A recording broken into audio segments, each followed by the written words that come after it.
Bapak Ibu Saudara, pagi hari ini kita akan belajar topik yang sangat penting.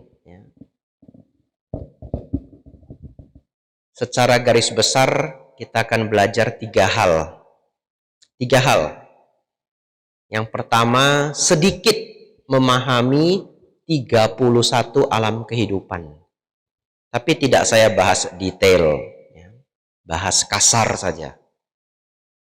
Yang kedua dan ketiga, topik yang sangat bagus. Apa topiknya, Bante? Ditunggu saja. Jangan spoiler dulu ya.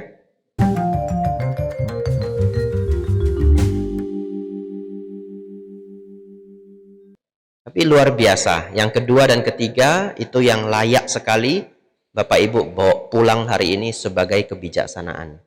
Bapak Ibu Saudara, di dalam kosmik Buddhis, apa yang disampaikan Sang Buddha mengenai alam kehidupan, beliau menjelaskan ada 31 alam kehidupan. Ada yang menyingkatnya menjadi 30 alam kehidupan. Sama saja. 31 alam kehidupan itu apa, Bapak Ibu? Mari kita hafal bersama ya, karena kalau tidak hafal besok lupa. Jadi mari kita hafal bersama 4 alam menderita, 1 alam manusia, 6 tingkat alam dewa, 20 tingkat alam Brahma. 4 alam menderita, 1 alam manusia, 6 tingkat alam dewa, 20 tingkat alam Brahma. Begitu ya? Minggu depan keluar ujian ya. Di antara 31 alam kehidupan ini, ada 11 alam yang disebut alam nafsu. Nanti setelah saya jelaskan, Bapak Ibu akan lebih gampang menghafal. Kita mulai dari 4 alam menderita. Jangan pergi ke alam menderita. Jangan pergi ke alam menderita. Yang paling menderita di antara semuanya adalah niraya. Niraya dalam bahasa Pali, atau disebut juga alam neraka. Bapak Ibu Saudara, alam niraya ini saking besar penderitaannya, Sang Buddha pun sulit mengungkapkan.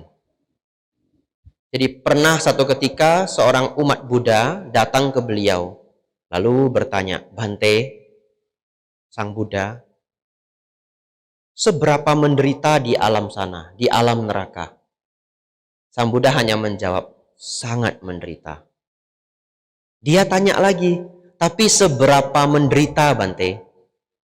"Ya, sangat menderita." Lalu orang ini masih tidak mau menyerah. Dia merasa belum dapat jawaban lengkap ya. Dia tanya lagi, "Tapi Bante, jikalau dibuat perumpamaan, sekira-kiranya seperti apa penderitaan itu?" Wah, ini orang kekeh sekali ya. Luar biasa dia ya. Kekeh sekali. Baik. Sang Buddha membuat perumpamaan seperti ini. Jika ada seorang manusia, jika ada seorang pencuri tertangkap oleh tentara kerajaan. Setelah dia tertangkap, pencuri ini dibawa di depan raja. Dan kalau Bapak Ibu baca sejarah-sejarah kerajaan di masa lampau, cukup banyak raja yang kejam. Beneran. Ya, beneran. Jadi zaman sekarang kalau pencuri itu dipenjara, itu sudah hukuman yang lembut sekali. Kalau Bapak Ibu baca sejarah-sejarah kerajaan dulu, ada yang direbus, ditarik dengan 2 kuda, dan sebagaimana macam. Lalu raja memerintahkan tombak pencuri ini 100 kali. Lalu dia diseret, kemudian dia ditombak 100 kali. Ditusuk dengan tombak 100 kali. Setelah itu dia diseret kembali ke depan raja. "Raja, pencurinya belum mati." Luar biasa ya. Ilmunya tinggi Bapak Ibu. Ditusuk 100 kali belum mati. Raja katakan apa? Siang nanti tusuk lagi 100 kali, malam tusuk lagi 100 kali. Nah, kemudian pencuri ini kemudian ditusuk pagi, siang, dan malam. Lalu Sang Buddha mengatakan, penderitaan seperti itu pun tidak 1/16 penderitaan di neraka. Ya, penderitaan seperti itu pun tidak 1/16 penderitaan di neraka. Bapak Ibu Saudara, kita lahir di alam manusia. Kalau Bapak Ibu ragu, bener ndak ya? Ada alam yang sebegitu buruk? Ndak bener kayaknya. Nanti satu ketika Bapak Ibu tangannya kejepit pintu. Betul ya? Sakitnya minta ampun, betul? Nah, itu baru sakitnya kejepit pintu ya. Bener tidak bener alam neraka ini, pokoknya jangan coba-coba pergi ke sana. Bapak Ibu Saudara, selanjutnya alam binatang. Dalam bahasa Pali disebut tiracana, alam binatang.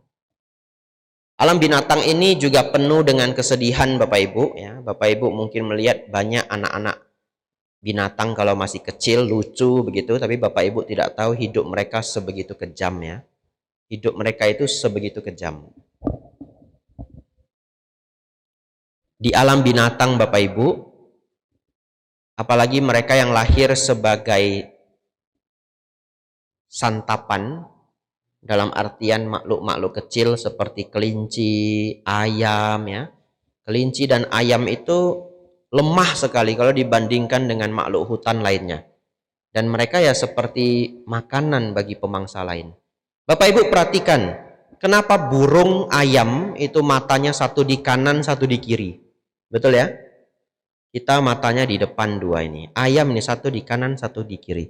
Itu karena saking takutnya dimakan Bapak Ibu. Iya. Jadi dia sambil makan tuh, patuk-patuk tanah, dia sambil lihat kiri kanan. Kenapa? Saking takutnya dimakan. Lalu Bapak Ibu datang, ih ayam lucu sekali, krrr, krrr. Baru didekati lari dia, betul?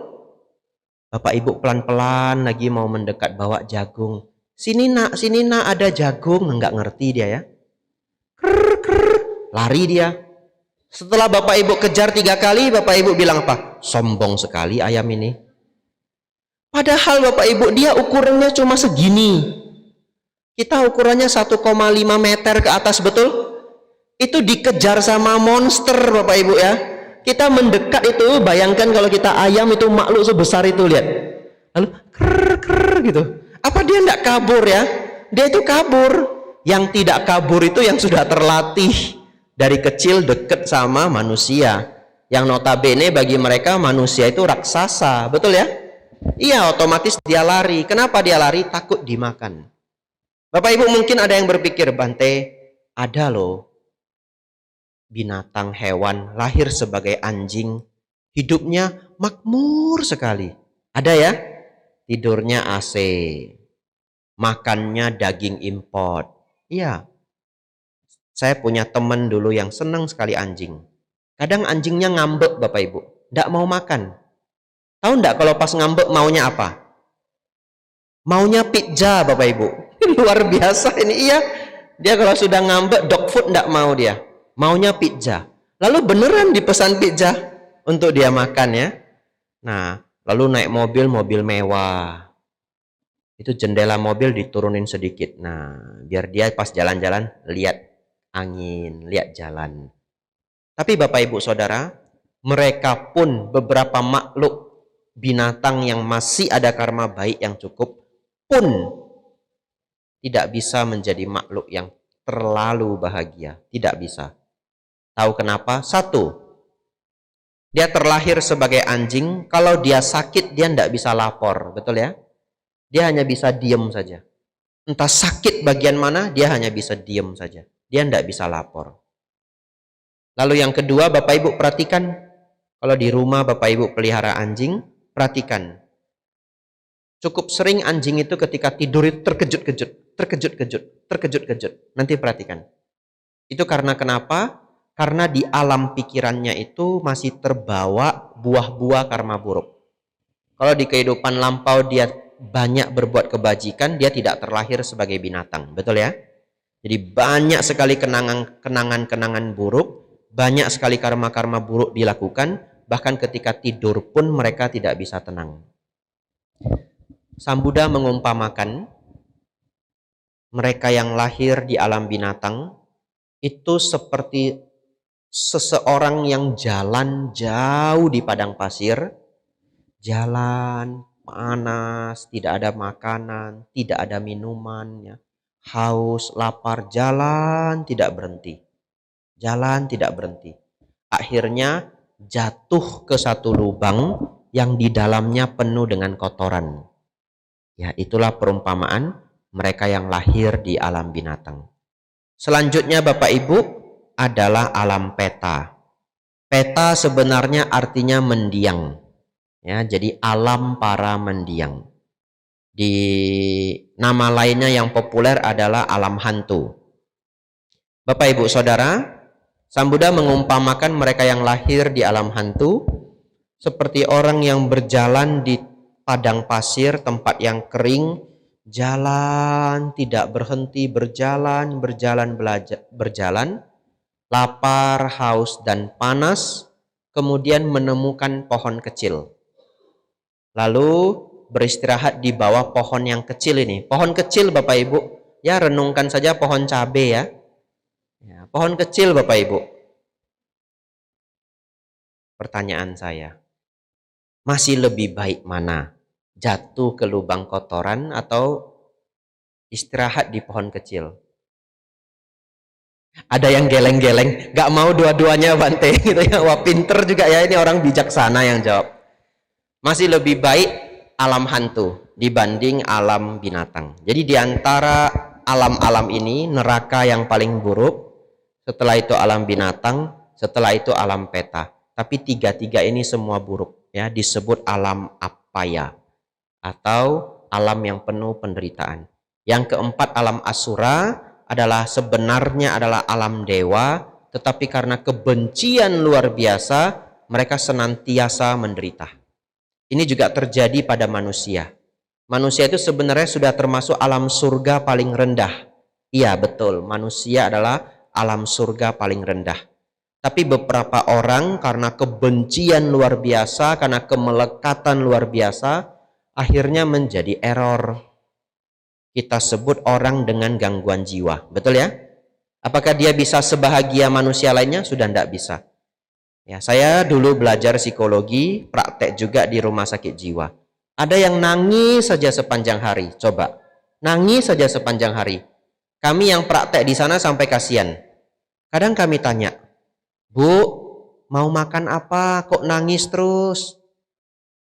Saya belikan roti ya, nasi padang mau. Dia nangis, anak saya dokter, anak saya ndak mau datang. Mau dia nangis saja. Lalu nangisnya ceritanya ganti-ganti. Ya, kalau ceritanya konsisten itu namanya orang sedih.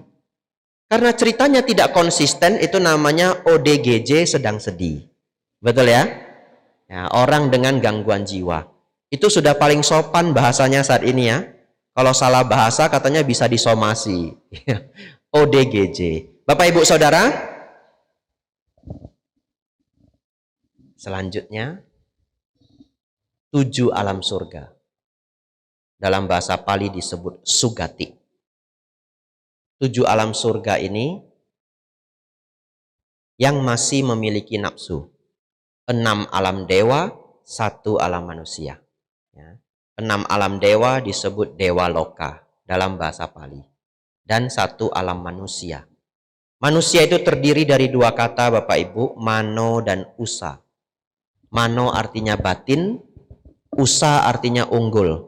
Jadi Bapak Ibu saudara-saudari semuanya adalah makhluk yang unggul batinnya. Ada komanya, belum titik. Makhluk yang unggul batinnya, koma, jika berlatih. Betul? Ya, jika berlatih. Jika tidak mau berlatih, ya tidak unggul-unggul. Semua punya potensi untuk mencapai tingkat arahat. Benar. Semua yang ada di ruangan ini adalah orang yang bisa mencapai arahat. Koma. jika berlatih. Betul ya? Bapak Ibu Saudara, alam manusia ini alam yang sangat unik. Sang Buddha mengatakan sangat sulit terlahir di alam manusia. Sangat sulit terlahir di alam manusia. Saya sering diprotes kalau saya ngomong begini. Enggak Bante, di bumi ini sekarang manusia banyak Bante.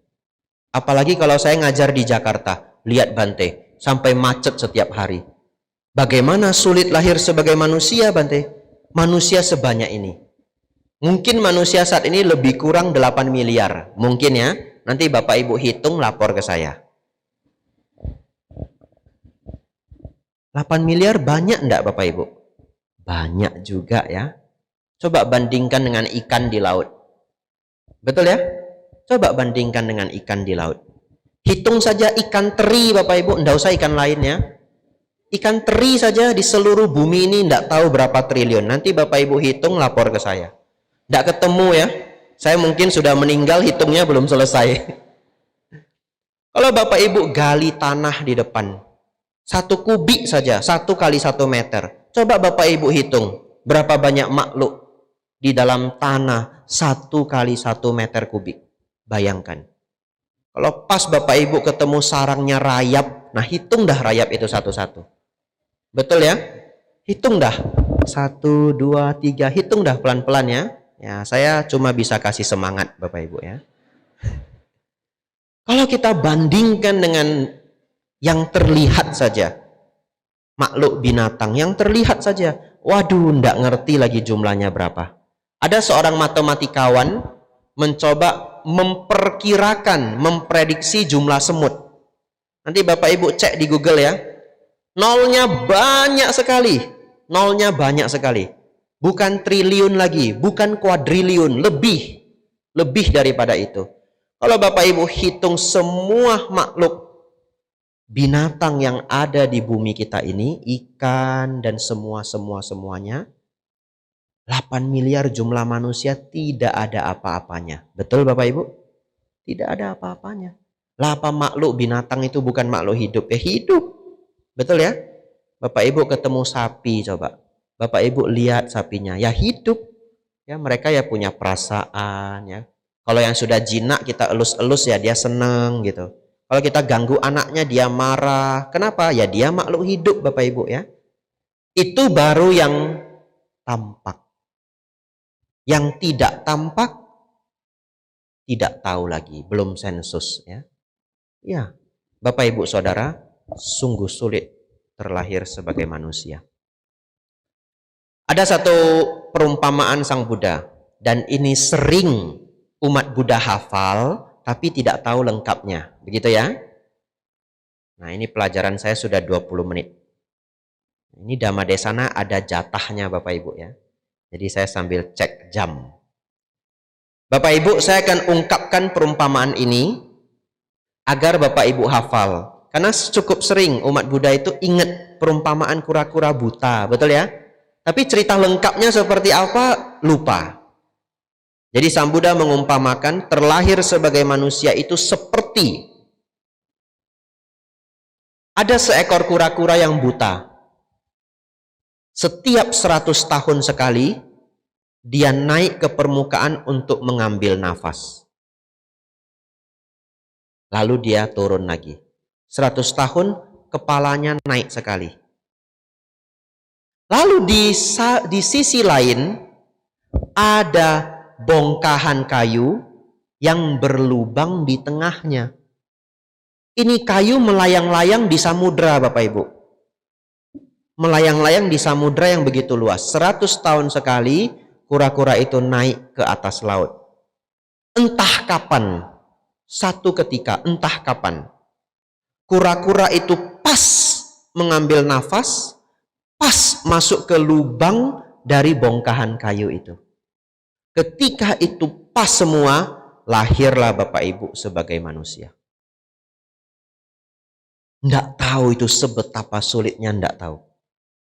Kalau Bapak Ibu merasa, bener nggak ya? Nanti Bapak Ibu hitung semua makhluk tampak saja yang tadi saya ungkapkan. Setelah Bapak Ibu dapat jumlahnya, bandingkan dengan 8 miliar, nanti Bapak Ibu dapat kesempatan terlahir sebagai manusia 1 banding panjang sekali. Begitu ya? Ya, nanti Bapak Ibu hitung ya. Bapak Ibu Saudara, setelah itu 6 tingkat alam dewa, 20 tingkat alam Brahma. Saya tidak bahas banyak dewa dan Brahma. Sedikit saja. Dewa itu adalah makhluk yang masih memiliki nafsu. Jadi 6 tingkat alam dewa itu masih punya suami dan istri. Masih ada laki-laki, perempuan. Masih ada hasrat nafsu. Hasrat nafsu itu hanya bisa dilenyapkan dengan meditasi. Oleh karena itu mereka yang terlahir di alam dewa, kalau tidak berlatih meditasi, tidak bisa naik ke alam yang lebih tinggi. Terlahir di alam dewa itu sesungguhnya tidaklah terlalu sulit. Menjaga sila, senang berdana, senang belajar dhamma. 3 cara ini sudah sangat memungkinkan Bapak Ibu terlahir di alam surga. Tadi Bapak Ibu ngambil sila, silena sugating yanti. Dengan merawat sila, terlahir di alam surga. Alam surga yang disebut 6 tingkat alam dewa. Pertanyaan saya, andaikan Bapak Ibu semuanya adalah orang yang sangat suka berdana, sangat dermawan, lalu setiap bulan Bapak Ibu berdana 1000 ton beras ke segala penjuru, dan Bapak Ibu sudah lakukan ini selama 20 tahun. Pertanyaan saya, apakah dengan berdana beras itu lantas kemarahan Bapak Ibu bisa berkurang serta-merta? Tidak. Betul ya? Berdana itu luar biasa. Yang mendapat manfaat luar biasa. Apakah bisa kesombongan lantas berkurang serta-merta? Tidak bisa. Kemarahan, keserakahan, kesombongan itu tidak bisa serta-merta lenyap hanya karena praktik berdana. Tapi kalau praktik berdana disertai kebijaksanaan, membantu mengurangi dosa loba moha. Membantu adalah salah satu bagian dari latihan. Tetapi kalau tidak belajar dhamma dengan seksama, tidak ditambah dengan meditasi, kita tidak akan pernah bisa melenyapkan kemarahan. Sebaik apapun orang, kalau dia tidak melatih batin, ya masih bisa marah. Betul ya? Kalau marahnya sudah lenyap, kita sebut marahnya sudah lenyap, ditambah pandangan benar, memahami dhamma, seseorang itu menembus tingkat anagami, kesucian tingkat ketiga. Bapak Ibu Saudara, mereka yang mencapai tingkat batin yang tinggi, dalam bahasa Pali kita sebut jana, itulah mereka yang lahir di 20 tingkat alam Brahma. Oleh karena itu di dalam alam Brahma tidak ada hasrat nafsu ragawi. Para Brahma itu tidak ada laki-laki perempuan, tidak ada suami dan istri. Nah, inilah 31 alam kehidupan Bapak Ibu, 4 alam menderita, 1 alam manusia, 6 tingkat alam dewa, 20 tingkat alam Brahma. Pertanyaan saya, ada berapa alam yang masih memiliki nafsu hasrat ragawi? Kalau Bapak Ibu perhatikan, ada 11 alam. 4 alam menderita, 1 alam manusia, 6 tingkat alam dewa. Saya sengaja Bapak Ibu, saya ngomong begini mungkin sudah 5 kali. Betul ya? Supaya apa? Supaya hafal. Karena kalau tidak dihafal, minggu depan pasti lupa. Minggu lalu Bantenya ceramah apa? 31 alam kehidupan. Apa aja itu? Pokoknya ada 1 alam manusia. Betul ya? Itu detailnya. Ada yang menderita, ada yang bahagia. Itu dah. Ada alam Brahma. Bagi-baginya gimana? Kamu lihat aja ulang itu rekamannya, begitu ya. Saya cuma ingat ada 1 alam manusia. Begitu beruntung terlahir sebagai alam manusia. Manusia itu makhluk yang unggul batinnya. Makanya kamu lihat batin saya unggul. Nah itu jawabannya ya. Sisanya lupa semua. Bapak Ibu Saudara, kita masuk topik kedua. Ini yang bagi saya sangat luar biasa pagi hari ini. Karena judulnya suka dan duka. Betul Bapak Ibu? Baik, sederhana saja. Sederhana saja. Sebagai manusia, kita setuju, kita punya duka dan suka. Itu seperti telapak tangan, Bapak Ibu tidak bisa punya satu. Ada bagian depan, ada bagian belakang. Ya, ada bagian depan, ada bagian belakang. Oleh karena itu dikatakan, suka dan duka datang silih berganti dalam kehidupan manusia. Tetapi Bapak Ibu semua bijaksana. Oleh karena itu apa yang harus kita perjuangkan? Kita berjuang agar sukanya banyak, dukanya singkat. Betul ya? Oleh karena itu, Bapak Ibu pagi hari ini akan belajar pembagian duka dan suka. Sangat sederhana. Sangat sederhana. Ngelakoninya rada sulit. Ada dua jenis duka. Satu, yang tidak bisa Bapak Ibu hindari. Yang kedua, yang Bapak Ibu buat sendiri. Ya, yang Bapak Ibu buat sendiri. Kasih contoh ya. Waktu kecil Bapak Ibu pernah ngambek, pernah? Pernah ya? Sudah besar yang ngambeknya itu sudah hilang. Kadang-kadang kumat ya. Masih ngambekan. Ya, tergantung individu. Pertanyaan saya. Kalau satu ketika kita sudah dijanjiin, hari ini hari Minggu. Setiap Minggu sore itu saya pasti dibeliin makan enak. Sama orang yang menyayangi Anda. Siapa saja itu. Ya, pasti dibeliin makanan enak. Tapi karena kesibukan, karena hektik, ada masalah, Bapak Ibu nanti pulang, nggak ada makanan enak itu. Nggak ada. Ya. Yang ada cuma mie instan Bapak Ibu. Nggak dibeliin Bapak Ibu. Pertanyaan saya.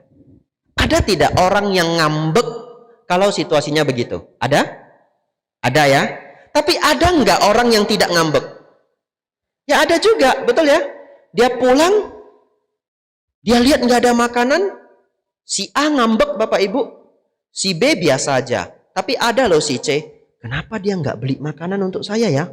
Langsung ditelepon. Halo, kamu hari ini sibuk apa? Kok sampai nggak sempat beli makanan? Ada nggak yang bisa saya bantu? Luar biasa nggak Bapak Ibu? Itulah sifat manusia. Ada yang marah, ada yang malah perhatian. Nggak mungkin dia nggak beliin makanan buat saya hari Minggu. Dia sayang sama saya. Pasti dia benar-benar tidak ada waktu. Betul Bapak Ibu? Sekarang kita kembali ke pertanyaannya. Ada orang yang jadi ngambek di situasi itu, ada orang yang tidak ngambek. Berarti, bukankah itu adalah pilihan Bapak Ibu? Betul ya? Mau ngambek, mau tidak ngambek, itu adalah pilihan. Pertanyaan selanjutnya. Ngambek itu bahagia atau menderita? Menderita ya? Rasanya saja puas. Belum tentu Anda menang kalau ngambek. Anda ngambek sama saya rugi Bapak Ibu. Saya diemin aja. Ya, oh ngambek, silahkan. Bukan urusan saya.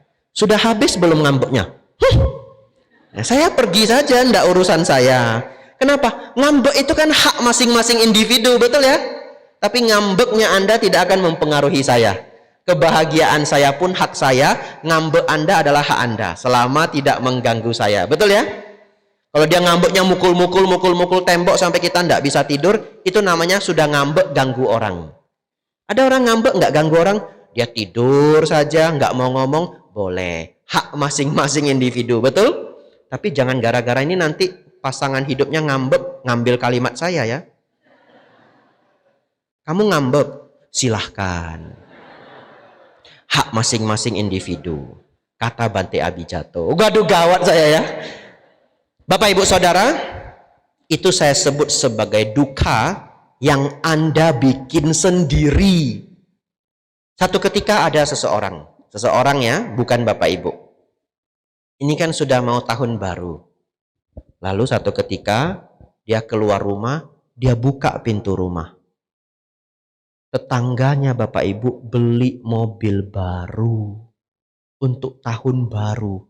Mobilnya bagus sekali, hampir 1 M. Cicil 5 tahun ya. Bapak Ibu Saudara, Begitu dia lihat mobil sebagus itu, panas sekali di sini Bapak Ibu. Dari sini turun sampai sini Bapak Ibu, naik sampai sini ya. Nama penyakitnya ini GERD ini. Asam lambung naik sampai sini Bapak Ibu ya. Panas satu badan dia. Wah, itu pagar dia genggam sampai goyang-goyang. Lalu dia balik nyari suaminya. Kalau dia seorang wanita ya, gara-gara kamu itu. Gara-gara kamu. Suaminya bilang, saya baru bangun, saya salah apa ya? Itu lihat tetangga, mobilnya bagus begitu. Makanya kamu rajin. Dia ngomel-ngomel seharian Bapak Ibu. Makan ndak bisa, minum nggak tenang, tidur ndak bisa Bapak Ibu. Marah-marah aja. 2 minggu marahnya Bapak Ibu. Lalu tetangganya sengaja parkir depan pas itu. Ya. Setiap buka pintu darahnya naik Bapak Ibu. Untung tidak dicek, itu sudah 170 itu darah tingginya. Bapak Ibu Saudara, di samping itu ada loh orang, salah satunya saya.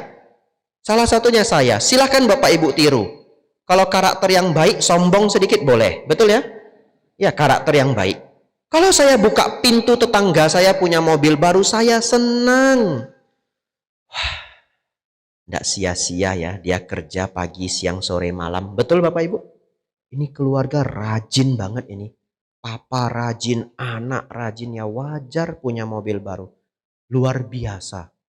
Punya tetangga yang berduit itu seneng. Nanti susah pinjam uang boleh. Gitu ya.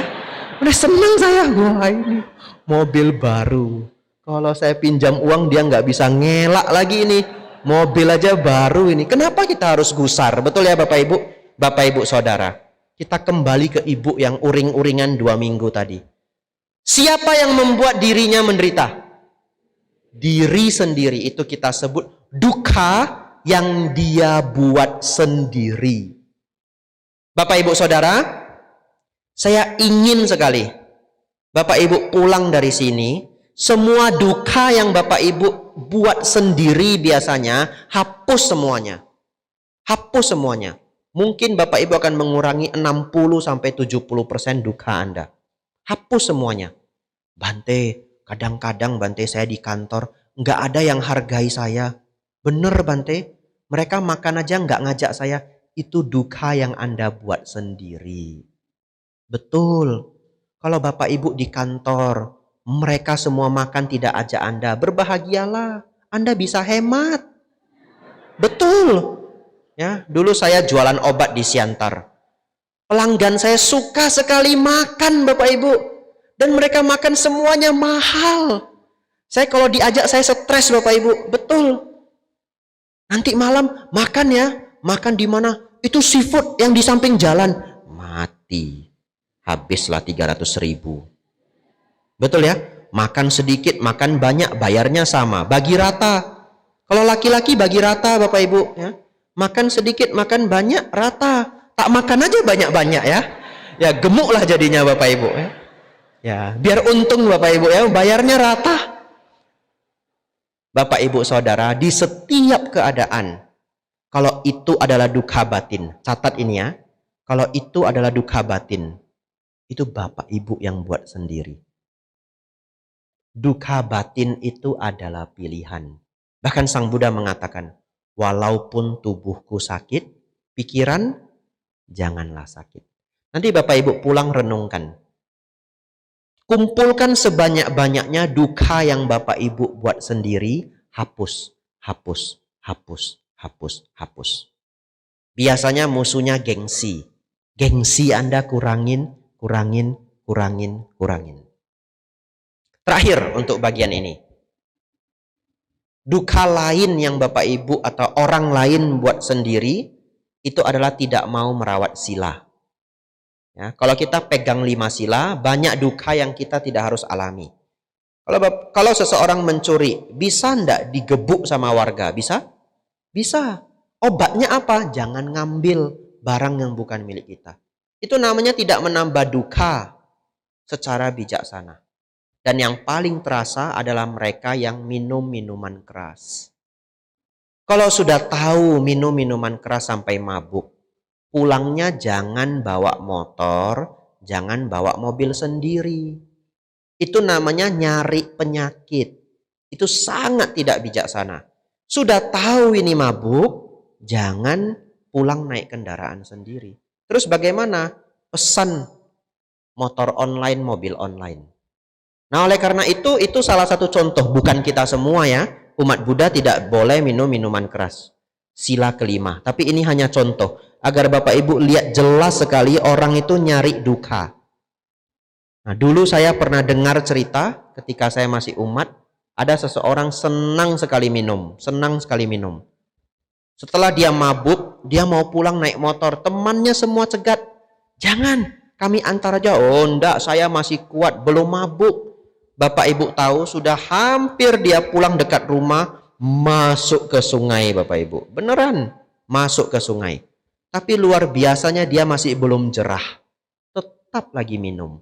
Oleh karena itu Bapak Ibu, kalau Bapak Ibu tidak pernah minum minuman keras, janganlah membuat kebiasaan itu. Seperti ini saja sudah sangat baik.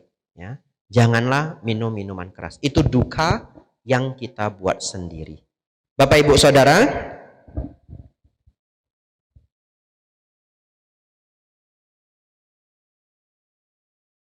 ada beberapa bagian sebenarnya sudah saya catat ya. Tapi saya lihat waktunya tidak terlalu cukup. Jadi saya ungkapkan cepat-cepat aja.